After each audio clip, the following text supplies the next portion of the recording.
Bonsoir à tous et merci d'être toujours au rendez-vous de cette émission. Nous sommes le mardi et nous parlons ce soir de l'énurésie. L'énurésie nocturne est le terme employé pour parler de pipi au lit. Et le phénomène est souvent associé aux enfants. De nombreux adultes souffrent également de ce mal. Souvent et honteux, le sujet est difficilement évoqué parce que très gênant pour les adultes qui continuent malheureusement par mouiller leur lit la nuit. Comment peut-on expliquer ce phénomène? L'énurésie est-elle une maladie? Si oui, quelles en sont les principales causes? Et comment aider les personnes qui sont dans cette situation à retrouver leur vie normale? Le spécialiste de l'appareil urinaire et des maladies qui affectent cet organe est avec nous ce soir. Merci de rester pendant ces 15 minutes avec nous, le temps que va durer cette émission.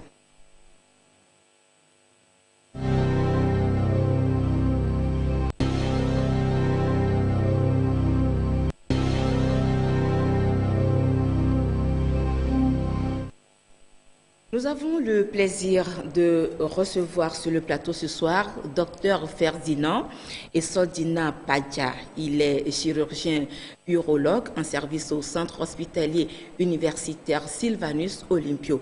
Dr Padja, bonsoir. C'est la première fois que vous animez cette émission avec nous. Tout à fait. Bienvenue. Pour la TVT, c'est la première fois. Bienvenue. Merci, madame. Tout le plaisir est pour nous de vous avoir dans cette émission en tant que spécialiste de l'appareil urinaire. Et la partie du corps humain qui concerne le sujet que nous allons évoquer ce soir, justement, c'est cet appareil qu'on appelle l'appareil urinaire. Alors, cet appareil, docteur Padja, est-ce que c'est le même aussi bien chez l'homme que chez la femme, ou bien il y a une différence? Alors, globalement, l'appareil urinaire, c'est pratiquement les mêmes organes, d'accord? À une petite différence près, parce que quand on prend l'appareil urinaire, on le divise globalement en deux parties. Il y a le haut appareil urinaire qui est identique aussi bien chez la femme que chez l'homme, et donc constitué du rein, des deux reins, d'accord, et des petits tuyaux qui vont conduire les urines des reins. Si la régie peut déjà nous envoyer l'image de l'appareil urinaire, aussi bien chez l'homme que chez la femme, comme ça on voit de près la description que Dr Padja est en train de faire. Très bien, merci à la régie.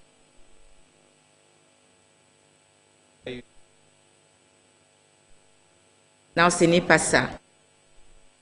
Ce n'est pas ça non plus. Non. Oui, là c'est... Ouais, moi là, l'homme, à oui. peu près, ouais. Voilà, chez la femme. Si on peut mettre les deux images côte à côte, ce serait bien.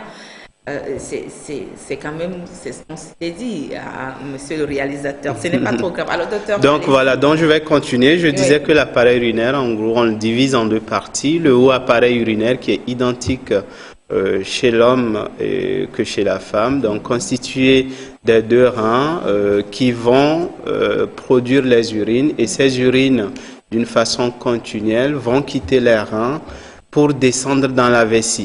D'accord? Donc, le haut appareil urinaire est constitué des deux reins et des conduits qu'on appelle les urétères. D'accord?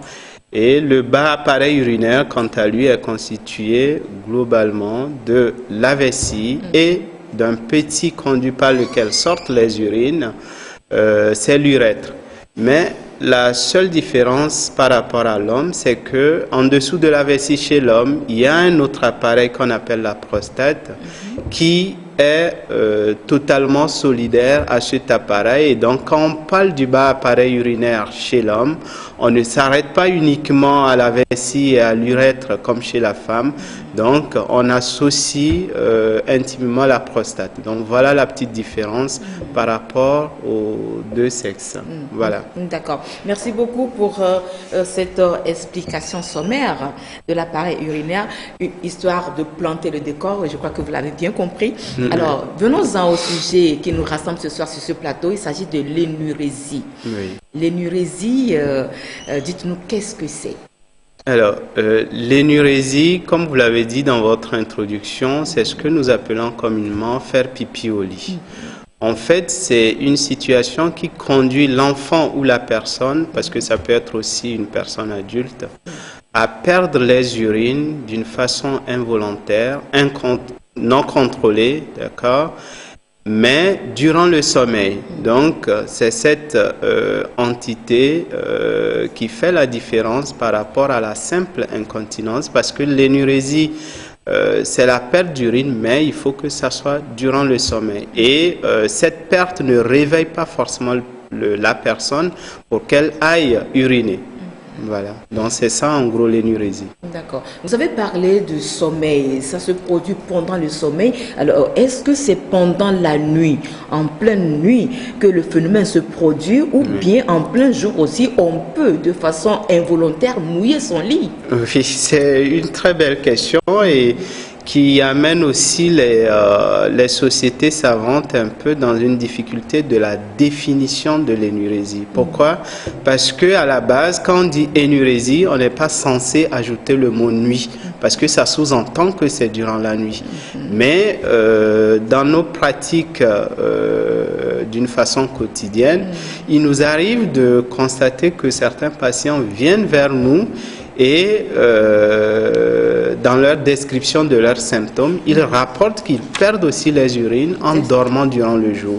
Mais force est de croire que l'entité la plus connue, c'est durant la nuit, puisque c'est durant la nuit que le sommeil, la durée du sommeil est le plus long.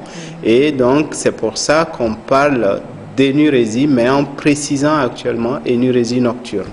Très bien. Alors, quelles sont les causes qui peuvent expliquer cette énurésie?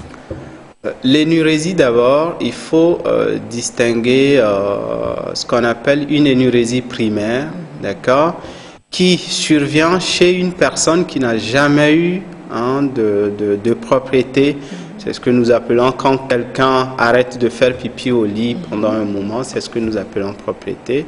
Donc une personne qui n'a jamais eu de propriété pendant 6 mois d'affilée et qui continue de faire pipi au lit ou qui continue d'être énurétique, c'est ce que nous appelons l'énurésie primaire. Par contre, une personne qui a une propriété durant 6 mois d'affilée et après cette personne est sujette à des accidents énurétiques, dans ce cas on parle d'énurésie secondaire.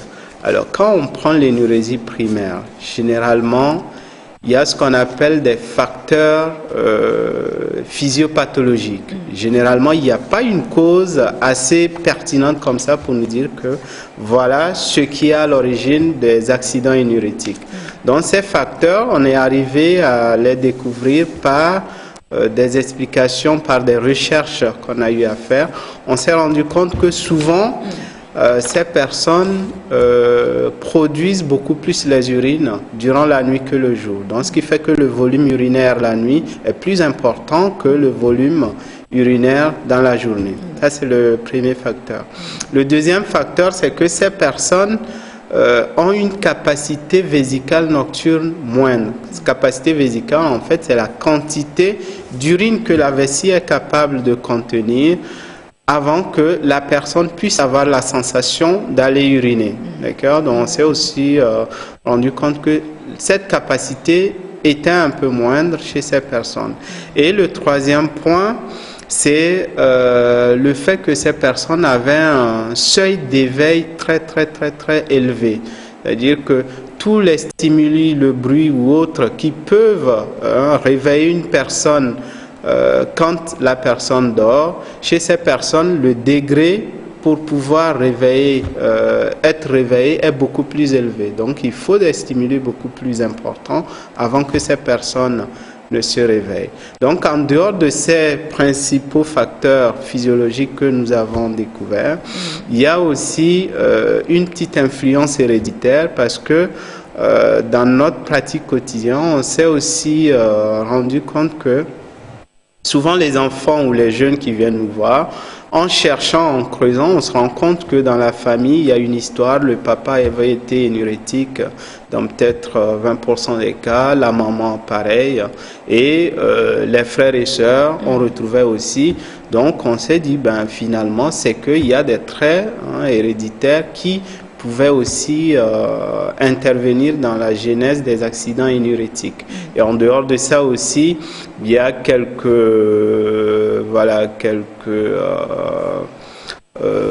influences psychologiques, les abus de tout ordre, la constipation chronique chez l'enfant qui peut être expliquée du fait que ça entraîne une polyurie nocturne. Donc ça rejoint un peu le premier facteur intervenant dans les accidents énurétiques.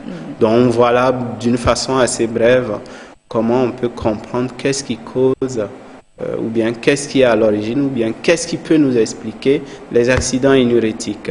Très bien.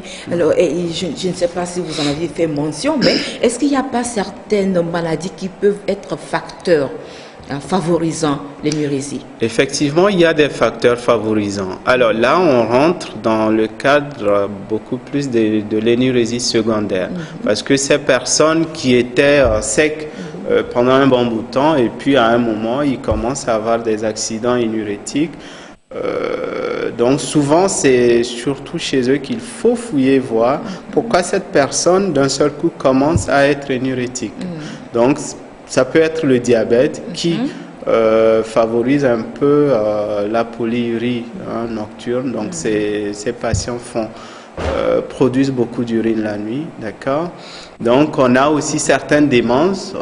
Il y a certaines personnes avec quelques maladies neurologiques, avec un problème de contrôle sphinctérien. Un traumatisme crânien aussi? Les traumatismes crâniens, oui, ça rentre un peu dans les désordres un peu neurologiques. Exactement. Mais ce que je voulais préciser, c'est que souvent, ces genres de personnes, parfois, c'est pas seulement la nuit. Quand on recherche à l'interrogatoire, on se rend aussi compte que dans la journée, il y a des signes qui sont relativement liés à ces pathologies. Voilà. Donc, il y a des signes qui accompagnent dans ce cas quand il s'agit d'une pathologie sous-jacente qui est là et qui explique l'état énurétique. Très bien. Nous allons évoluer dans cette émission avec le tout premier sujet. L'énurésie est un phénomène réel et elle existe réellement et beaucoup de personnes adultes en sont malheureusement victimes. Quelles idées des gens se font des causes, sur les causes d'un tel phénomène? Nous avons interrogé certains citoyens dans la rue et ils se sont prononcés sur les causes éventuelles, selon eux, de ce qu'on appelle énurésie. Écoutez-les. L'énurésie nocturne, c'est une maladie, c'est une anomalie. Il y a certaines personnes, étant donné qu'ils sont âgées, continuent toujours pas uriner au lit. Je pense que c'est déplorable. Certaines fois, ce n'est pas dû à une maladie. Il y a certaines personnes qui se laissent aller un peu au lit. Ils se disent que voilà, ils font des rêves. Dans le rêve, ils se disent qu'ils sont en train d'uriner quelque part, alors que c'est sur le lit, ils sont en train d'uriner ça. Donc ce n'est pas forcément une question d'anomalie, c'est une question de mental en fait. Ça dépend de la manière dont tu te gères. Voilà. Si pendant la nuit, il est conseillé de boire peut-être un quart d'eau et que toi tu bois peut-être 1 litre d'eau avant de t'endormir, il faut savoir que tu dois forcément te lever la nuit pour aller uriner. D'accord, il ne faut pas se laisser aller, se laisser prendre par le sommeil de telle sorte que ne pas pouvoir se réveiller pour aller uriner. Et l'énurésie nocturne, c'est récurrent de nos jours. Il y a de grandes personnes, même mariées avec leurs épouses, qui continuent par uriner au lit. Cette question est bienvenue. Je pense que ça doit provenir de notre alimentation aujourd'hui, parce que tout ce que nous mangeons aujourd'hui n'est pas bio, c'est tout engrais, quand tu manges dans ton organisme, ça va créer des dégâts, qui fait que notre cellule aujourd'hui dans notre organisme ne sont pas en leur pour fonctionner bien, Donc, tu peux être âgé, mais tu vas faire pipi. Ça serait une maladie depuis l'enfance, ou bien ça serait peut-être une mentalité du cerveau. Pour moi, le problème, c'est que c'est la fatigue, c'est les soucis, le stress aussi, et puis la peur aussi, ça peut arriver aussi. Je crois que c'est une question psychologique, c'est le mental. D'autres disent que c'est la santé, ils ont des problèmes, des maladies, c'est pas mais moi je crois que c'est psychologique quand même. Je pense que c'est une anomalie due moi je peux parler de rêve. Certains le font parce que dans la journée, ils ne font que s'amuser. Peut-être en urnant, il cause avec ses amis. Donc parfois au lit, il pense qu'il est toujours dans la journée et ça le prend. En plus, certains, comme je le dis, moi je pense que l'anomalie vient parfois de quelque chose. Par exemple, chez nous, il y a des gens qui arrivent à traiter ça. On a des vieux qui arrivent à traiter ça à travers des versets dans le Coran. Peut-être on écrit qu'on donne à la personne qui boit, il passe sur le corps parfois et ça cesse. Donc souvent, nous chez nous, on parle un peu de la sorcellerie.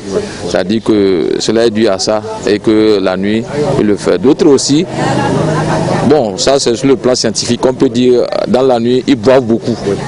C'est-à-dire ils prennent beaucoup de l'eau, pensant que ça fait... Donc quand la vessie est pleine, je pense que parfois ça peut sortir sans se rendre compte. Donc je pense que cela peut être la cause aussi de cette anomalie. Et des fois ça dépend de l'éducation à bas âge. Et je peux tout de suite dire aussi que des fois c'est d'ordre spirituel. Aujourd'hui, on sait que ce que nous mangeons, ça nous cause beaucoup de problèmes de santé, surtout au niveau des reins, etc. Donc je pense que ça va surtout du côté de santé. Et bon, on se dit aussi que peut-être avec le syndrome de Peter Pan, c'est-à-dire on est grand mais on se croit toujours petit, on peut toujours continuer à uriner au lit. Mais je pense que je me pencherai beaucoup plus sur le côté sanitaire de la chose.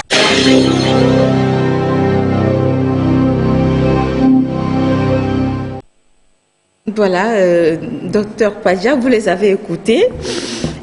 Avant de vous poser la question suivante, c'est-à-dire un petit commentaire sur les différentes interventions, lorsqu'on parle des adultes, on vous les situe dans quelle tranche d'âge exactement?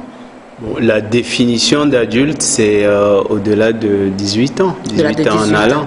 Mais dans l'énurésie, en principe, bon, déjà, j'ai omis de préciser quelque chose dans la définition. Il faut que l'enfant ait plus de 5 ans, d'accord?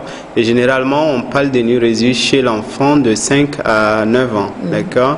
Donc, chez l'adolescent, c'est de 10 à 14-15 ans. Et au-delà, on parle déjà d'énurésie chez l'adulte.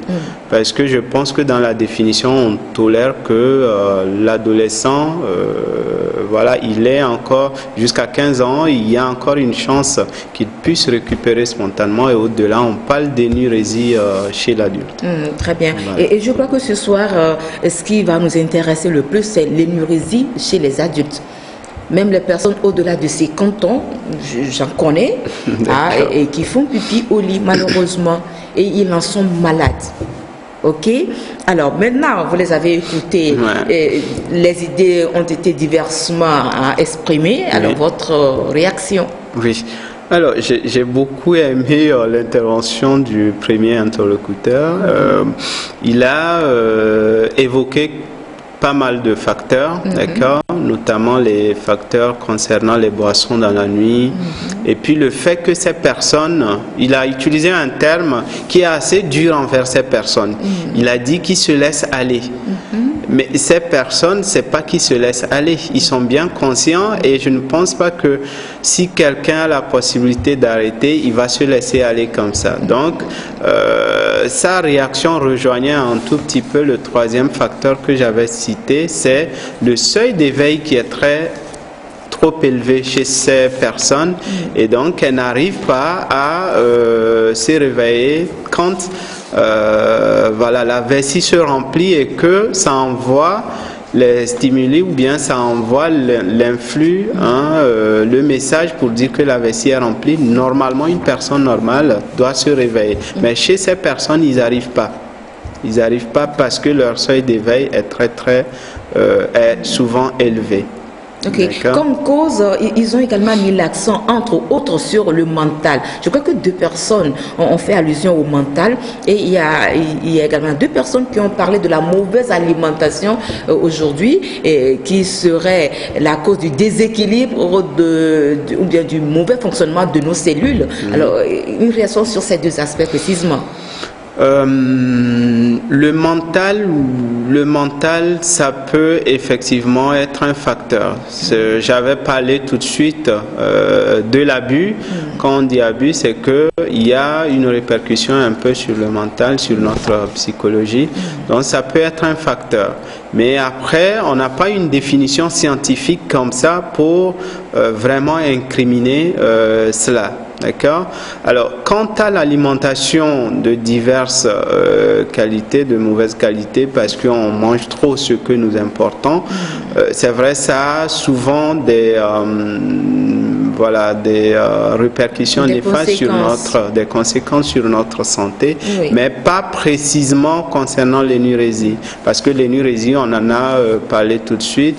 Donc, dans les facteurs, il y a nulle part où l'alimentation est assez impliqué. Par contre, les mesures ou bien nos comportements alimentaires, surtout le soir, il y a un qui l'a dit, si on se met à boire 1 litre, on se dit ouais, on fait une cure hydrique, je prends 1 litre d'eau la nuit et j'ai du mal à me réveiller, c'est tout à fait normal que ça m'échappe, d'accord? Et en dehors de ça aussi, si vous avez l'habitude de tellement manger très salé le soir ou bien de prendre des boissons très sucrées ou des boissons qui sont gazeuses ou bien des boissons qui ont des capacités ou des comment dirais-je, des boissons qui ont des propriétés diurétiques. C'est-à-dire le thé, le café, une petite quantité va vous faire pisser beaucoup. Donc c'est tout à fait normal que la nuit vos reins produisent beaucoup d'urine et donc que vous soyez obligé de vous lever si vous le pouvez, sinon vous serez obligé de faire pipi au lit.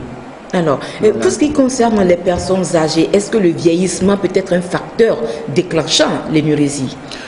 Le vieillissement en lui n'est pas un facteur déclenchant. Par contre, j'ai parlé un peu des pathologies démentielles. Certaines démences, certains problèmes démentiels. Alors, on ne peut pas dire que c'est un vieillissement parce que ce n'est pas tous les sujets âgés qui ont ces pathologies. Donc, il y a d'autres facteurs qui sont à l'origine de ces problèmes et ces problèmes conduisent secondairement à des fuites d'urine la nuit durant le sommeil. Donc, on ne peut pas incriminer le vieillissement. Il y a des patients jusqu'à 100 ans au-delà, mais qui ne font pas pipi au lit. Voilà. Ouais. Mais il y a quand même un constat. Les mamans et les papas d'un âge avancé, c'est-à-dire au-delà de 70 ans, n'arrivent plus à retenir leurs urines dès qu'ils ressentent le besoin. Alors, le temps d'aller dans les toilettes ou bien d'aller au petit coin, le pipi, il risque de mouiller, risque de sortir. Est-ce que c'est inquiétant? Ce n'est pas inquiétant, mais c'est de la normalité des choses. Je peux pas dire que c'est normal parce que quelqu'un qui a une sensation pareille, c'est pas normal. Et ça devrait pousser la personne à consulter, à en parler à son médecin, même si c'est un médecin généraliste, pour que le médecin généraliste puisse probablement demander des examens de base et conduire la personne vers un spécialiste. Alors ça, vous l'avez bien décrit, ça c'est pas l'énurésie, mais c'est ce que nous appelons l'urgenturie. Donc dans le mot urgenturie, il y a urge, ça urge. Il faut qu'il aille tout de suite, sinon ça risque de sortir.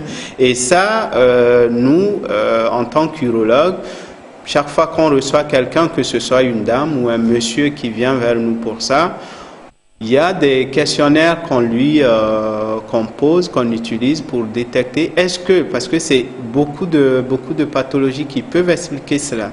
Donc, je peux prendre un exemple tout simple. Chez l'homme, l'hypertrophie prostatique.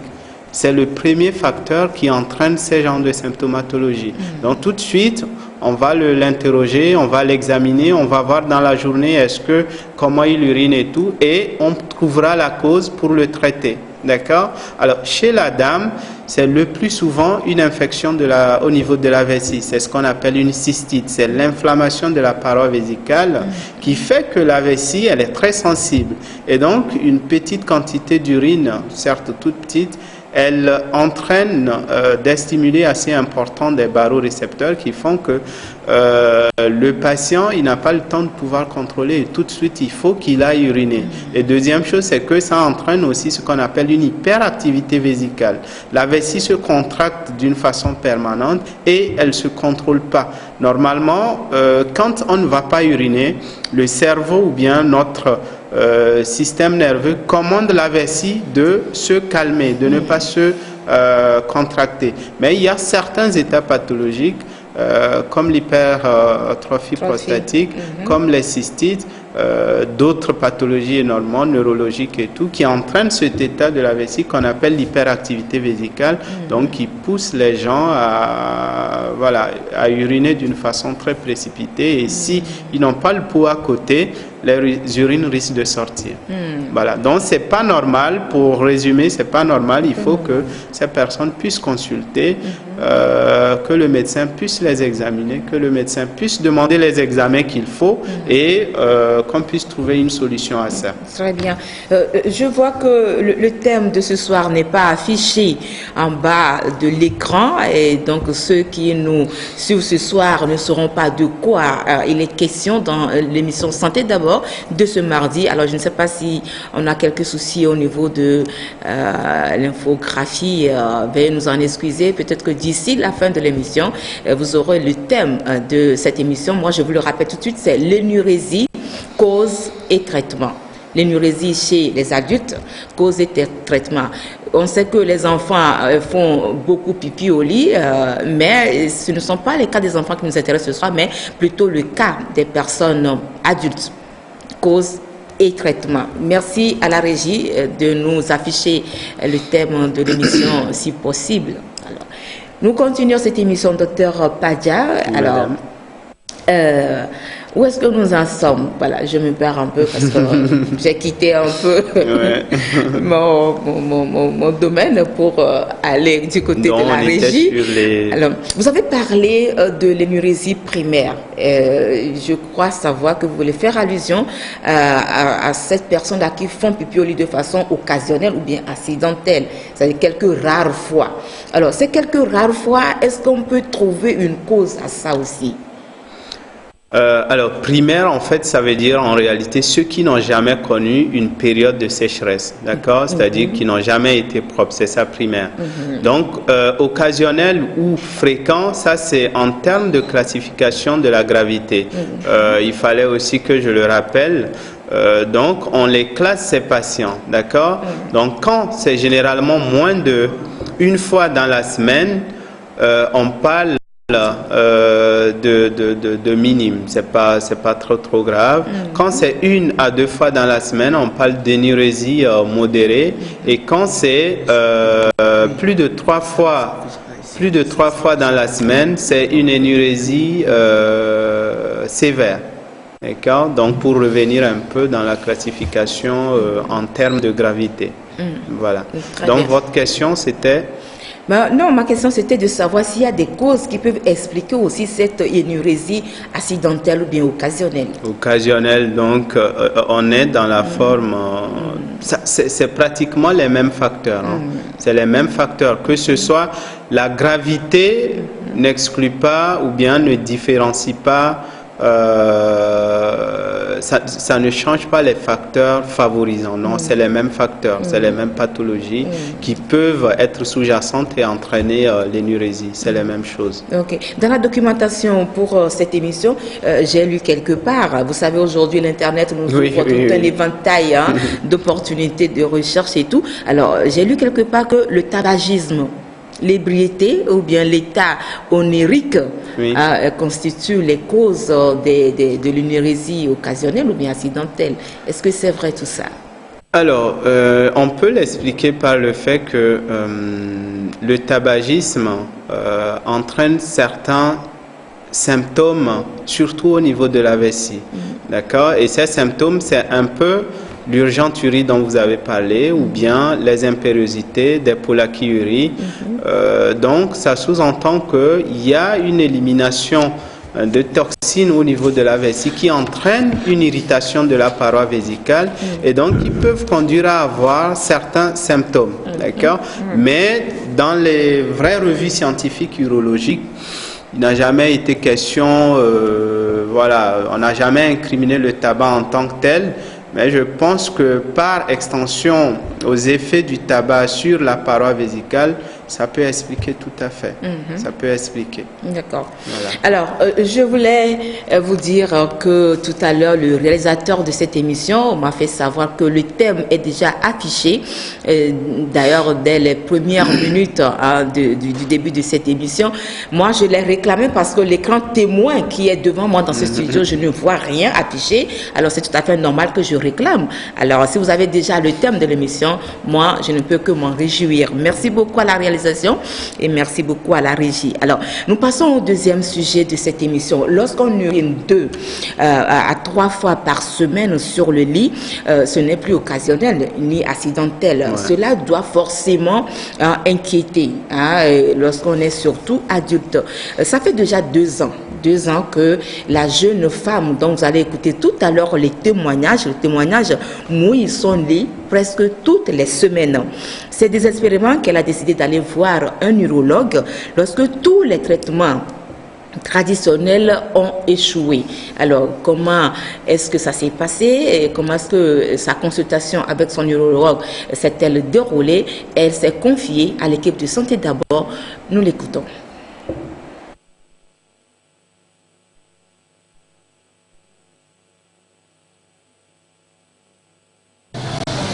Je ne sais pas si je dois dire depuis quand, mais je sais que quand même, j'ai remarqué, depuis que je me rappelle, j'ai remarqué qu'au moins 2 à 3 fois par semaine, je me réveille avec le lit qui est mouillé. Donc, je ne sais pas comment les urines sortent et tout pendant la nuit, mais le matin quand même, 2 à 3 fois par semaine, j'ai des petits soucis de lit mouillé le matin. Voilà. À la maison, généralement, quand ça commence, les parents envoient un peu chez les tradithérapeutes et tout ça. Donc, on a fait un peu les traitements à l'africaine. Bon, on sait boire les décoctions de feu. Je ne peux pas trop dire. Ce sont les parents qui connaissent, en fait. Voilà. Mais on a remarqué que ça n'allait pas. Oui, comme moi-même, j'ai remarqué que je commence à grandir. Je commence à avoir des amis et tout. Et puis, bon, voilà, ça ne s'arrête pas. Je dis, bon, je vais venir voir le docteur pour voir s'il peut me trouver une solution. Il a commencé par me rassurer parce qu'il faut dire qu'à mon âge, là, faire pipi au lit, c'est pas évident. Donc, il a 16 ans. Donc, il m'a vraiment rassuré. Il a commencé par me dire que c'est pas un problème, un grand problème, mais que, bon, si je respecte les règles, les conseils qu'il me donne, normalement, ça devrait aller. Donc, il a commencé par me dire de faire un peu attention par rapport à mon hydratation. Donc, dans la journée, comme ça, je peux boire l'eau correctement, puisque j'ai pas de problème dans la journée. Mais à partir d'une certaine heure le soir, je dois faire attention. Par exemple, quand je mange le soir comme ça, je ne vais pas boire les trucs sucrés, je ne vais pas beaucoup boire les trucs sucrés, je ne vais pas boire les trucs avec du gaz dedans. Et puis, après 20 heures aussi, je ne vais pas boire de l'eau. Comme ça, au moins dans la nuit, comme j'ai ma vessie, il n'y a pas de l'eau dedans, je ne vais pas faire pipi. Maintenant, je dois aussi, il a dit aussi de voir à une certaine heure, de programmer, me réveiller pour faire pipi. Comme ça, ça m'évite de faire pipi au lit, quoi. Il m'a interdit certaines choses. En dehors des habitudes sur l'alimentation et sur les boissons, donc il y a aussi l'implication personnelle de la personne. C'est-à-dire il faut qu'elle prenne conscience que ce problème, c'est elle-même qui doit le régler. D'accord ? Et je lui ai aussi demandé de faire un petit exercice, de remplir un tableau qu'elle fera et chaque matin qu'elle se lève, elle va vers le tableau et elle nous dit est-ce qu'elle a fait pipi la veille ou pas. D'accord, c'est ce qu'on appelle le calendrier ou catalogue mictionnaire. Donc ça lui permettait elle-même de voir comment ça évolue. Et et puis quand elle va uriner, elle ne force pas, elle laisse que ça coule.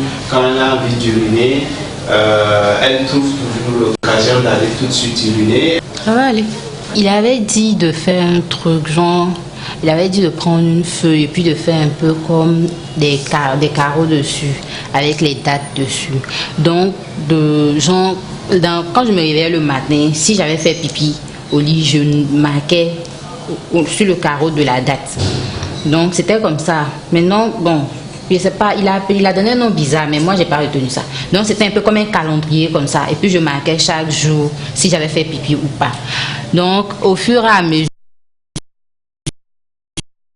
j'ai remarqué quand même que ça avait diminué. J'ai remarqué que ça a diminué, que la manière dont je faisais pipi avant, là, ça a diminué. Mais quand je suis venue le voir et puis on a remarqué ensemble que ça a diminué, il m'a donné un traitement. Il m'a donné des comprimés à boire. Donc, j'ai commencé à boire les comprimés là. Puis bon, sincèrement, actuellement, ça va, j'ai plus à me plaindre comme ça. Donc là, je suis venue, c'est juste pour le contrôle. Hein. Comme d'habitude, quand on commence un traitement, il faut contrôler. Donc, si c'est du côté social, ça affecte un peu. Parce que quand tu te réveilles et puis on te voit en train de laver les draps le matin, les camarades se moquent de toi. Donc sur le côté social, ça agit. Mais à part ça, bon, on gère.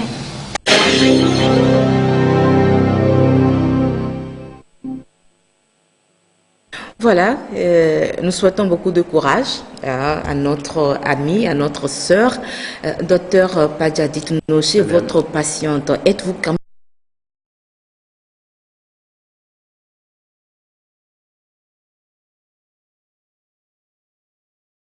le protocole de traitement dont elle nous a parlé tout à l'heure, est-ce que la cause a été diagnostiquée? Non, très souvent, on ne détecte pas une cause évidente. Très souvent. Quand on discute avec ces personnes, on se rend compte que dans leur habitude alimentaire, dans leurs règles hygiéno-diététiques, c'est juste des facteurs qu'on détecte un tout petit peu et on essaie de les corriger. Mais trouver une cause évidente pour dire que c'est ceci, c'est souvent difficile. Très bien. Alors, elle a aussi parlé des traitements. Avant d'arriver chez vous, elle prenait des traitements traditionnels que ses parents lui proposaient. Tout à fait. Ce soir, qu'est-ce que vous voulez dire à ces personnes qui sont dans la même situation que notre sœur? Lorsque vous avez ces problèmes ou bien ce problème-là, est-ce que s'orienter vers les tradithérapeutes est la solution ou bien vers l'hôpital qui est la meilleure solution? Qu'est-ce que vous répondez? Bon, je suis scientifique, je suis médecin, donc je ne vais pas dire forcément que c'est de l'autre côté que c'est mieux. J'ai du respect pour les tradithérapeutes. Je pense que peut-être, d'accord, je n'ai pas une expérience comme ça, peut-être ça marche, d'accord. Mais le plus souvent, les personnes qui viennent nous voir, très souvent, elles ont eu une expérience du traitement traditionnel qui n'a pas marché et du bouche à oreille, ils ont entendu qu'il fallait voir un neurologue et ils sont venus vers nous. Alors, très souvent, on voit réellement peu de personnes. C'est pas parce qu'il n'y en a pas assez. La fréquence, elle est importante. Hein. Ça touche en moyenne entre 4 à 10% des personnes âgées de moins de entre 5 et 15 ans. Donc c'est énorme. C'est énorme, d'accord? Donc tout ce que je peux leur dire, c'est de ne pas avoir honte, comme la fille, la patiente l'a témoigné, l'a rapporté dans le témoignage. C'est vraiment d'aller vers les spécialistes pour que leurs problèmes, pour exposer leurs problèmes, pour qu'ensemble on puisse déjà chercher une solution à leurs problèmes. Alors très souvent, c'est lorsqu'on rêve, qu'on est en train de se soulager quelque part, qu'on se rend compte qu'en fait on est sur le lit et qu'on mouille son lit. Et je crois que tout à l'heure dans le micro-trottoir qu'on a réalisé, quelqu'un ou bien deux personnes en ont fait cas. Ouais. Alors dites-nous, docteur Padja, quel est le lien entre le rêve et l'énurésie involontaire? Oui, alors, le rêve, très souvent, c'est quand on dort qu'on rêve. Ça, tout le monde est d'accord. Exactement, d'accord. Oui. Et quand on rêve, si on revient un peu dans mes toutes premières interventions, j'avais parlé d'un problème de seuil d'éveil. Donc quand on rêve, qu'est-ce qui se passe? C'est notre subconscient qui est en train de prendre le dessus un peu sur normalement la partie consciente qui est censée nous dire stop. T'es pas dehors, t'es pas aux toilettes, donc n'urine pas. D'accord? Donc ces personnes, en rêvant, il y a le subconscient qui est là, qui prend le dessus et ils ne se réveillent pas. Ils ont un sommeil tellement lourd, tellement profond qu'ils n'arrivent pas à se réveiller. Et donc, pour eux, ils sont toujours dans cette vie normale, ils sont aux toilettes et ils urinent. Donc, ça rejoint un peu le problème de seuil d'éveil. Donc, c'est comme ça que je peux l'expliquer. C'est vrai que très souvent, quand je vois les patients, je ne m'amuse pas à leur demander quand ça vient, est-ce que tu rêves que tu es en train de manger ou tu es en train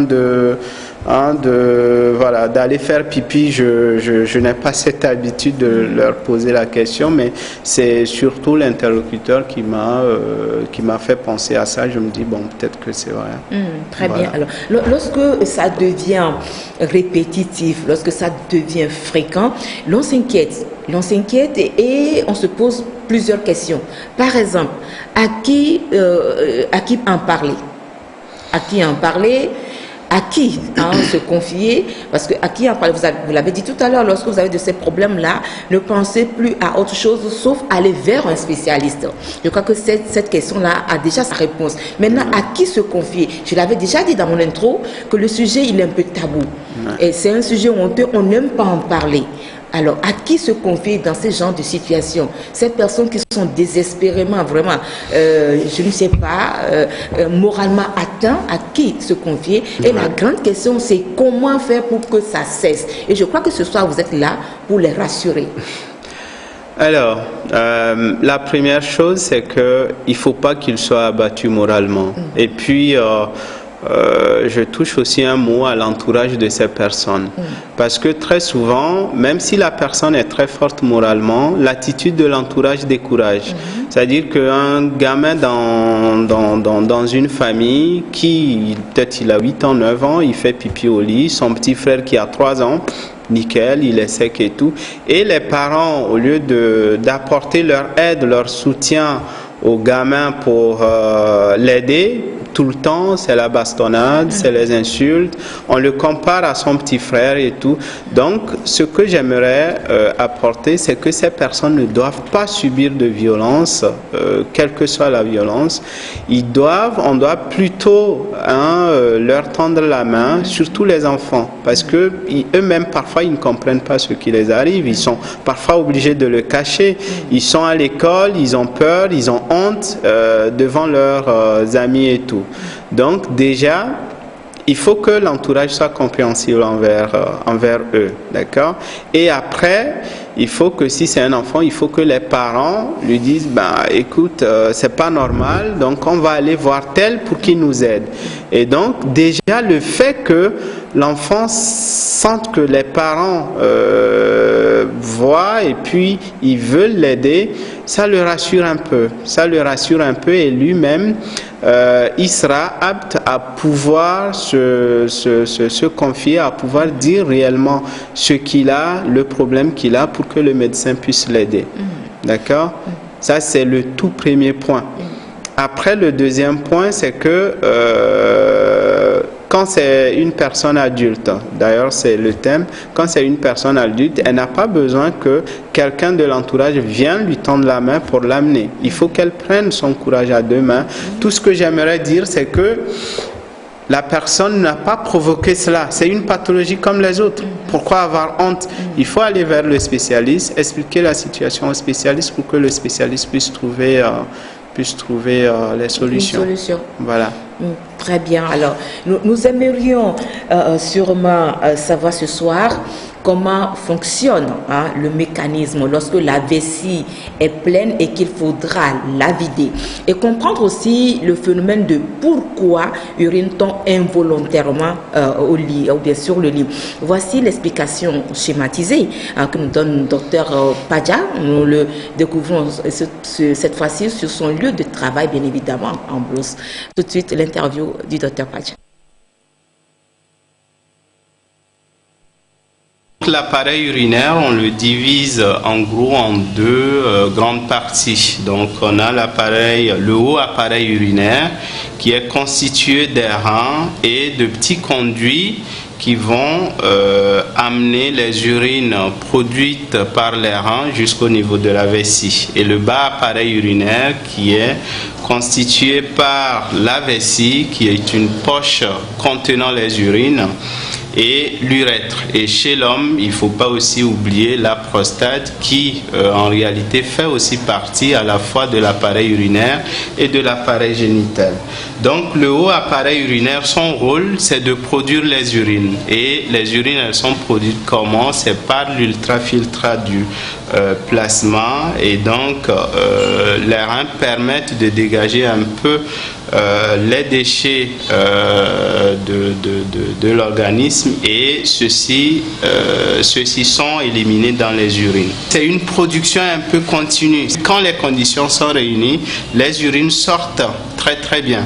Alors, je pense que ce qui nous intéresse le plus aujourd'hui, c'est le bas appareil urinaire, c'est-à-dire la vessie, qui est la poche qui contient les urines, et l'urètre. Si on dit une poche et un tuyau, ça veut dire qu'en principe, les urines doivent couler tout le temps. Mais ce n'est pas le cas. Vous, par exemple, vous êtes assis là, les urines ne coulent pas actuellement. C'est parce qu'il y a un système musculaire et neurologique qui est en place, qui vous permet de contrôler vos urines. Et comment ça se passe? Voilà, c'est la poche, c'est la vessie. D'accord? Donc, qu'est-ce qui se passe? Elle n'est pas tout le temps remplie comme ça. Donc, à un moment, elle devient une poche pratiquement virtuelle, une lumière virtuelle. Ça veut dire quand il n'y a pas les urines, les parois se touchent totalement. Donc, elle est vide. Donc, ce qui se passe, c'est que les urines viennent en continu dans la poche, et la poche, elle se distend progressivement. D'accord? Elle se distend parce que le système nerveux dit ou bien envoie un influx nerveux sur la poche pour permettre à la poche de se relâcher totalement, et donc les urines se remplissent sans qu'il y ait une augmentation de la pression dans la vessie, ce qui fait que les urines ne peuvent pas remonter dans le rein, et ça permet de protéger ce qu'on appelle le haut appareil urinaire. D'accord? Ça, c'est ce qu'on appelle le remplissage. Mais durant ce remplissage, ce qui se passe, c'est que on a deux systèmes musculaires qui sont en dessous de la vessie, l'autre qui est pratiquement dans la paroi vésicale, qu'on appelle le sphincter lisse. Et donc, durant le remplissage, ce sphincter lisse, il est totalement fermé, d'accord? Ce qui empêche les urines de sortir, même chez l'enfant. D'accord? Pourquoi? Parce que les enfants, quand ils naissent, les urines ne coulent pas en permanence. Il y a des moments où les urines sortent. D'accord? Donc, ce sphincter lisse, il est fermé pour empêcher les urines de sortir à tout moment. D'accord? Et en dessous, on a encore un muscle qui est beaucoup plus solide, qu'on appelle le sphincter strié, donc qui est sous la commande volontaire. Et donc, ce sphincter aussi, il est fermé totalement durant le remplissage. D'accord? Donc ça, c'est la phase de remplissage. Maintenant, lors de la miction, qu'est-ce qui se passe? Il y a deux mécanismes lors de la miction. Normalement, la miction, elle est sous ce qu'on appelle sous l'influence du système nerveux végétatif. C'est-à-dire que même si on n'a pas un cerveau qui contrôle notre miction, les urines peuvent sortir. Qu'est-ce qui se passe? En fait, quand la vessie se remplit progressivement, à un moment, elle atteint une certaine quantité, d'accord? Elle atteint une certaine quantité de réplétion, ce qui fait qu'il y a des récepteurs au niveau de la paroi vésicale qu'on appelle les barorécepteurs. Ces barorécepteurs vont envoyer l'influx nerveux au niveau du système nerveux central, qui est au niveau de la moelle épinière. D'accord? Et donc, quand l'influx nerveux arrive au niveau de la moelle épinière, l'organisme sait que la vessie, elle est pleine, et donc il faut qu'elle soit vidée. D'accord? Et donc, pour qu'elle soit vidée, maintenant, qu'est-ce qui se passe? La vessie ne sera plus relâchée.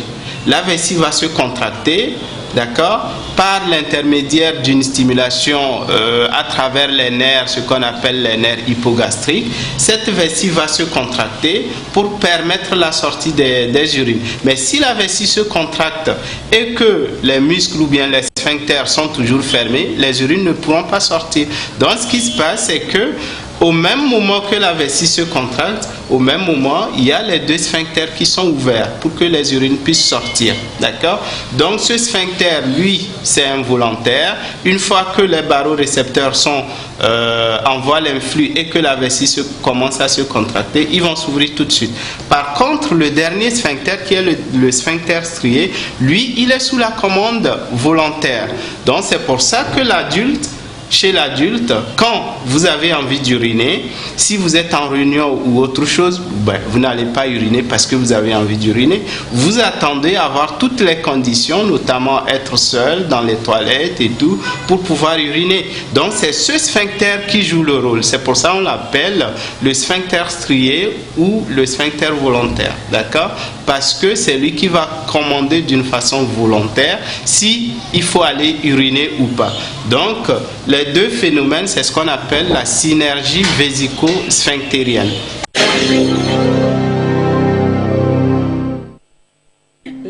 La synergie vésico-sphinctérienne, ça fait un gros mot, mais je crois que vous voulez faire allusion au travail de la vessie et de l'urètre.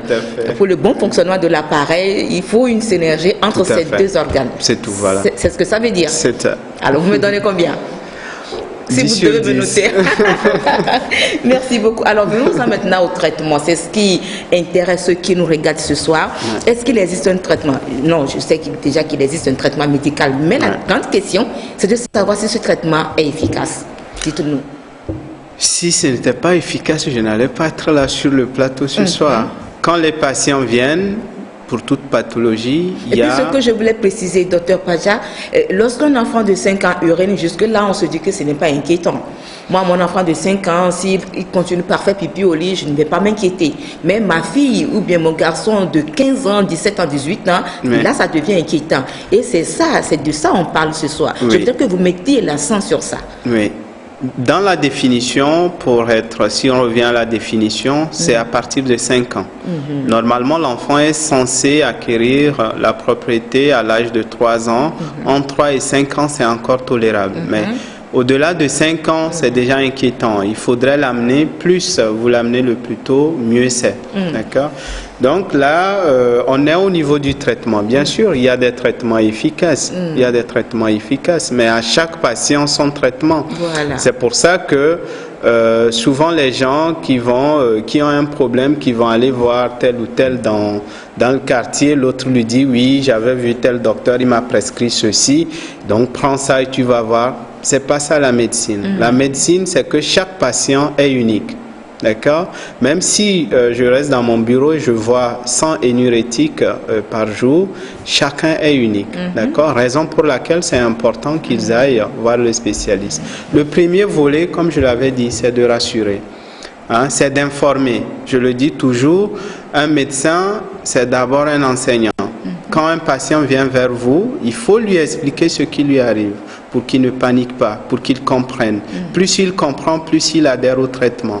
Donc, il faut l'informer de ce qui lui arrive réellement et il faut l'éduquer. Ça, c'est le premier volet. Il est incontournable. Donc, l'éducation, c'est quoi? On a fait allusion à ça tout à l'heure. C'est l'éduquer par rapport à ses comportements alimentaires, c'est l'éduquer par rapport aux mesures hygiéno-diététiques. Donc, c'est quoi ces mesures hygiéno-diététiques? Par exemple, chez les enfants, on s'est rendu compte que la plupart qui font l'énurésie, c'est que dans la journée, ils ne boivent pas. Ils ne boivent pas parce qu'ils sont à l'école, ils n'ont pas accès à l'eau, ou bien l'eau est sale, le seul robinet qui est là, c'est peut-être dans les toilettes qui est sale, ils n'osent pas aller boire. Et ces enfants restent là sans boire. Quand ils arrivent à la maison, ils rentrent à 18h ou à 19h, ils boivent comme des chameaux et forcément, la nuit, ils vont faire pipi au lit. Donc, c'est de les éduquer.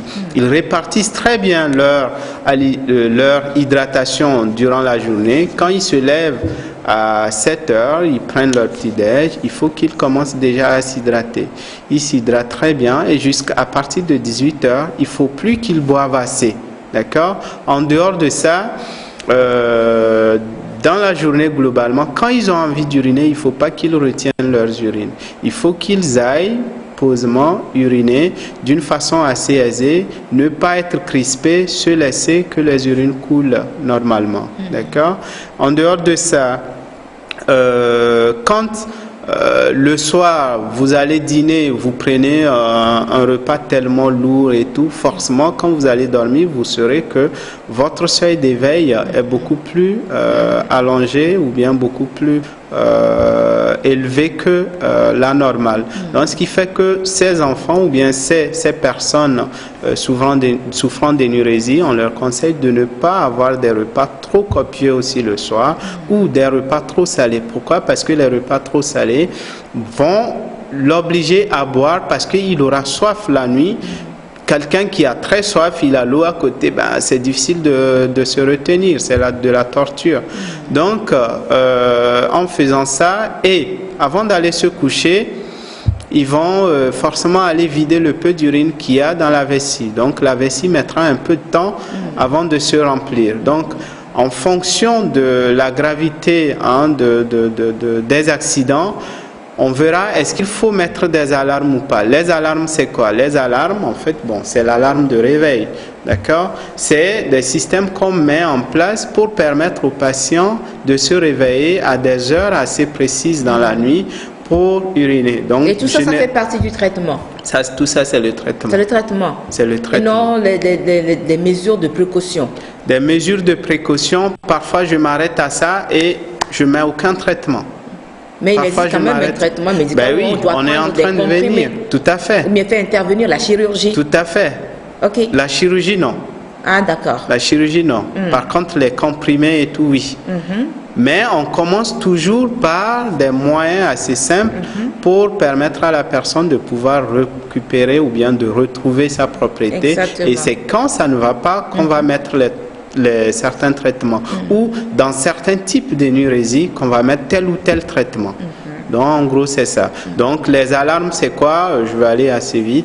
Les alarmes c'est quoi? C'est que on les incite à se réveiller 1 à 2 fois, ça dépend des accidents. Quelqu'un qui est énurétique pratiquement quotidiennement, je l'oblige à se réveiller 2 fois. Donc, il règle son téléphone ou bien son alarme et il se réveille chaque 3 à 4 heures pour aller faire pipi. D'accord? Donc, si par exemple, il se couche à 22 heures, ça veut dire qu'à 1 heure, il faut qu'il se réveille. Si à 1 heure, il se réveille, il se rend compte qu'il a déjà mouillé son lit, ça veut dire que le lendemain, il faut qu'il se réveille un peu plus tôt. Donc, c'est un schéma assez qu'on met comme ça en fonction de chaque patient pour que le patient puisse retrouver sa propriété. Et ça marche? Alors, la plupart, dans mon expérience, près de 40% des patients, je ne mets pas de traitement. Les rassurer. Et puis dans le traitement, est-ce que vous ne faites pas intervenir un psychologue, par exemple?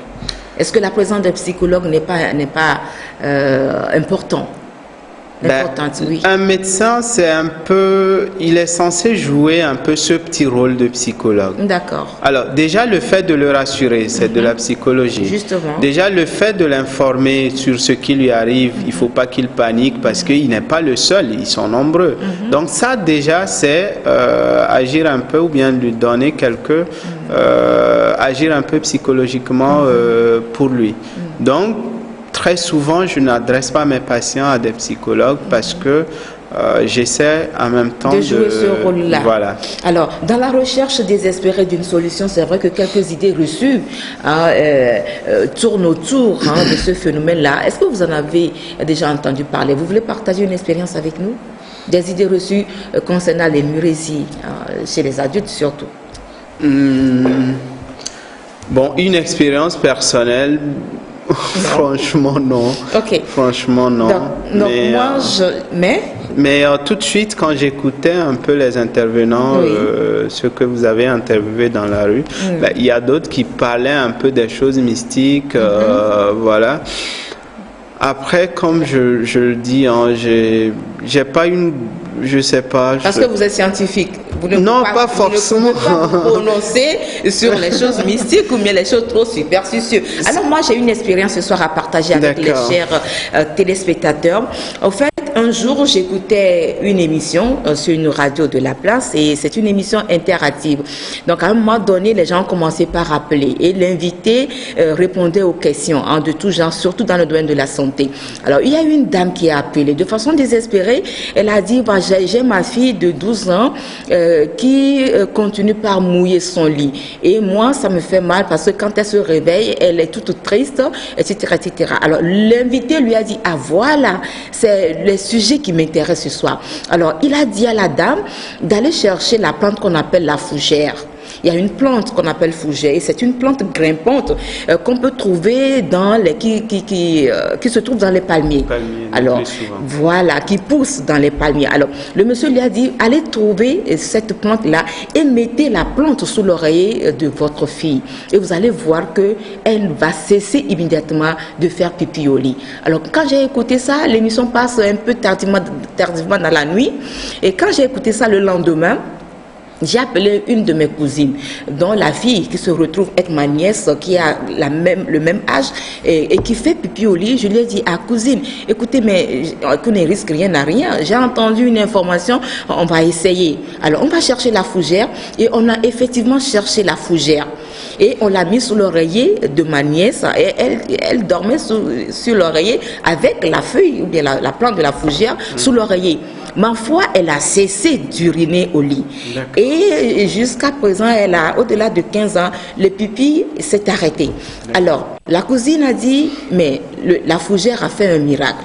La plante de Dieu a fait un miracle. Mais moi, je me suis dit, est-ce que ce n'est pas parce que ma nièce qui avait 10 ans, son appareil urinaire n'était pas mature? Est-ce qu'il faisait peut-être que les pipis coulaient quelquefois de façon accidentelle? Maintenant, avec le temps, son appareil urinaire s'est développé et donc le pipi, de façon naturelle, s'est arrêté. Mais nous sommes africains, on pense que ce sont des trucs qui peuvent arriver. Et donc, dans la tête de ma cousine, la fougère, c'est la fougère qui a fait cesser le pipi à sa fille. Alors, une réaction, docteur, vous allez... Bon, c'est un peu difficile de se... Moi, je pense que les miracles, ça existe. Hein. Je ne peux pas l'exclure totalement. Mais dire que ça traite l'énurésie, j'aimerais bien essayer chez un patient et puis je vais voir. Sinon, jusque-là, bon... Il faut essayer. Je veux bien y croire que ça a marché, mais voilà, je n'ai aucune explication scientifique. Peut-être que ça va marcher chez celui-là. Vous savez, dans notre pratique, il y a ce qu'on appelle l'effet placebo. D'accord? C'est-à-dire, on va donner quelque chose à un patient pour lui dire que c'est un traitement, alors que scientifiquement parlant, ce qu'on lui donne n'a aucune action sur sa pathologie, mais la maladie finit par partir. Pourquoi? C'est parce que la personne a cru qu'on lui donnait un traitement et elle a cru que le traitement va marcher et finalement ça a marché. Donc c'est ce que nous appelons l'effet placebo. Après bon, les tradithérapeutes et tout. La tradithérapie. Bon, voilà, on me fait signe qu'il ne nous reste que 2 minutes. Si la régie peut nous accorder 5 minutes, juste 5 petites minutes, pardon à la régie.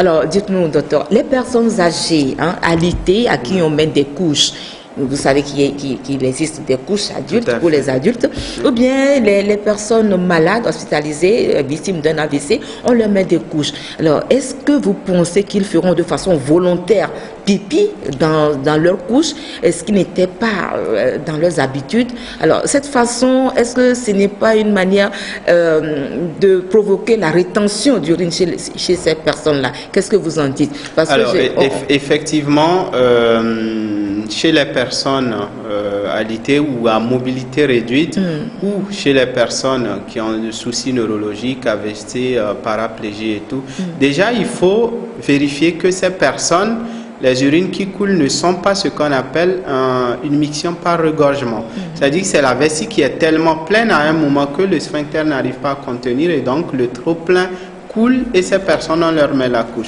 Donc, il faut s'assurer que quand cette personne urine, la vessie est vide. Donc, c'est évaluer ce qu'on appelle le résidu post-mictionnaire. Être sûr que la personne vide bien la vessie. Donc après, ça dépend effectivement au début, il y a certains patients qui sont un peu réticents. Quelqu'un du jour au lendemain qui est paraplégique avec un problème neurologique, qui n'arrive pas à se lever et tout, à aller uriner, on lui met la couche, il a du mal.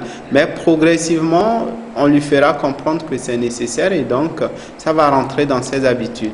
Après, on ne peut pas dire que voilà, cette personne, il faut tout le temps la déplacer, l'amener aux toilettes et tout, c'est un peu compliqué. Ou bien on ne peut pas dire aussi qu'on va leur mettre des cathéters, ce que nous appelons les sondes vésicales, pour seulement vider la vessie. Parce que s'il arrive lui-même, malgré son handicap de mobilité réduite, s'il arrive à vider la vessie, le mieux c'est de ne pas mettre une sonde. Pourquoi? Parce que la sonde, elle est sujette ou bien c'est un facteur de risque d'infection qui sera beaucoup plus un souci pour la personne que bénéfique. Alors, chez l'homme, c'est relativement un peu mieux, on peut mieux gérer. En faisant quoi? Si cette personne a la possibilité de vider parfaitement sa vessie d'une façon spontanée, ce qu'on peut faire, c'est qu'on peut mettre ce qu'on appelle un étui pénien ou un pénilex qui va mouler un peu la veille, c'est comme un préservatif, et au bout, on adapte une poche et les urines coulent dans la poche et quand ça se remplit, on vide la poche. Très bien. Voilà, nous sommes pratiquement arrivés à la fin de cette émission. On me fait signe que je dois arrêter l'émission de ce soir. Il est temps de boucler. Alors, Dr Padja, juste une phrase en guise de conclusion. Cette émission, c'est vous. Alors, merci beaucoup de m'avoir invité. Oui. Merci de m'avoir permis de faire entendre ma voix à toutes ces personnes qui souffrent d'énurésie. Un seul mot, c'est de ne pas avoir honte, c'est d'aller vers les médecins et de chercher de l'aide. Et de l'aide, il y en a, les médecins pourront leur apporter cette aide. Voilà. Merci beaucoup. Voilà, c'est tout pour l'émission de ce mardi 1er octobre 2019. Merci d'être resté en notre compagnie. Tout le plaisir a été pour nous. Voilà, vous avez écouté toutes les explications du spécialiste. Il est chirurgien urologue. Et merci beaucoup, Dr Ferdinand et Sodina. Pardon? C'est Rodrigue. Moi je vous appelle Ferdinand. Ok, pardon, autant pour moi. Alors, voilà, merci d'être passé dans cette émission. On se donne rendez-vous une autre fois. À bientôt. Ok, merci à l'équipe de la réalisation.